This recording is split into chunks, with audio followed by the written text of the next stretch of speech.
What's up, YouTubers? We're going to take a quick first impressions look at the Benchmade Griptilian. This is the one with the, well, so I say it's spidey hole, but I'll call it round hole, because I don't know if in fact they have that licensed or what. But this is a Mel Pardew design, and I kind of was reminded about this one when Mel died earlier this year. And I just thought about, oh, that's right, you know what? I don't own a Griptilian.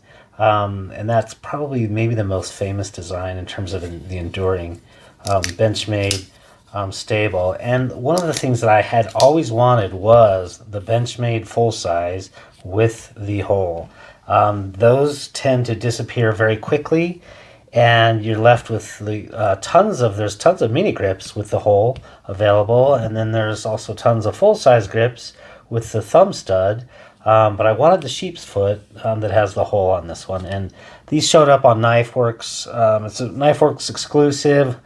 They lasted through the weekend, and I thought that by the time I made a first impressions, these would still be out there, but unfortunately they have gone out, so look for them on the secondary market.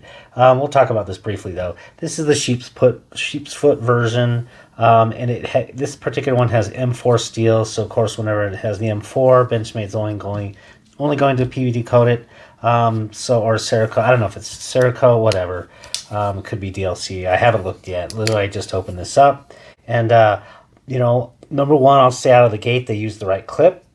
It has right side tip up, tip down, but definitely the clip is nice in hand, and I can tell you this is the non-penis clip, so I actually do like this one.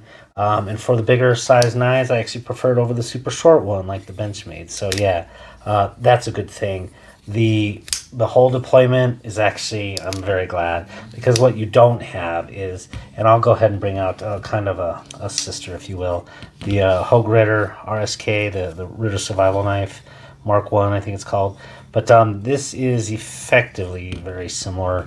You do have a slightly different blade shape there, but I definitely prefer to have nothing in the blade path there. Though I am a thumb stud deployer, when I have a knife of this style, I'll prefer where I don't have one.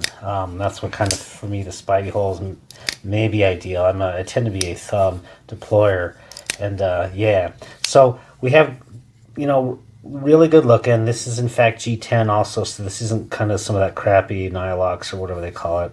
They're polymer plastic. So yeah, I really kind of like the G10. There is a contour to it in hand. It's not quite, I think, as good, and also it does have a grip there. Yeah, you can kind of see that. It's not as good as I think as the RSK. So as far as that goes, very comfortable though, in many positions.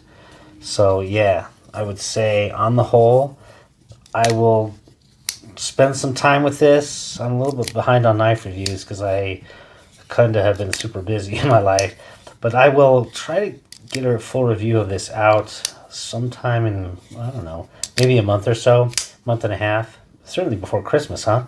But yeah, for those that were interested in the full-size Griptilian with the thumb hole, I can tell you it's very well done. Definitely really like it. So we'll have a full review, specs and that sort of thing, cutting, experience on it, carry, a little bit more hands-on. Just want to get this out, and for those that want to see it, well, there it is, and sorry there aren't any available. But at least you got a view of it. And of course, as all things go, these will appear on the secondary market, so still worthy to research and determine if there might be a knife that may be of interest to you in the future. Take care.